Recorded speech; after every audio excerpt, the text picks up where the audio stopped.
नमस्कार, माझं नाव सुप्रभात संजय पाटील. मी आज तुम्हाला या पुस्तकाची जरा माहिती सांगणार आहे. या पुस्तकाचे नाव बुधभूषण राजनीती हे आहे.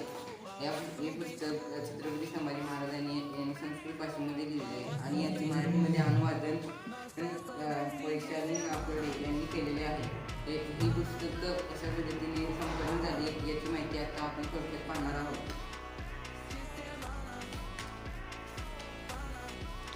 धर्मवीर छत्रपती संभाजी महाराज पुण्यातील डेक्कन जिंकण्यामध्ये भव्य होते, त्यामुळे हे राजपराक्रमी होते हेच आपल्याला समजले. या पुतळ्याचे 3 वर्षाचे अध्यक्ष दत्ताशेठ हे होते. त्यांना संभाजी महाराजांविषयी एकदम आतुरता होती. 1.5 वर्षापूर्वी आमच्या बंधूंचे दत्ताशेठ चोरगे यांचे निधन झाले. निधनापूर्वी सलग 3 वर्ष ते अध्यक्ष होते. त्यांच्या निधनानंतर त्यांची इच्छा अपुरी राहिलेली इच्छा पूर्ण करण्याचे काम ठरवलेले आहे. छत्रपती संभाजी महाराज यांच्या विचारित बुधभूषण राजनीती या संस्कृत ग्रंथाचा मराठी अनुवादन वैशाली नागवडे यांनी केला आहे.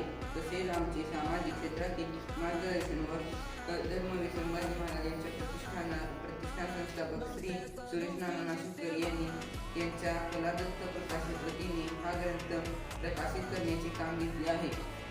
यामध्ये पुण्यामध्ये छत्रपती संभाजी महाराज यांचा पुतळा स्थापन केला तेव्हा दत्ताशेठ हे 3 वर्ष अध्यक्ष होते. जेव्हा निधन झाले त्यानंतर त्यांची राहिलेली इच्छा पूर्ण करण्यासाठी संस्थेने बुधभूषण राजनीती हे पुस्तकाचे मराठीमध्ये अनुवादन केलेले आहे.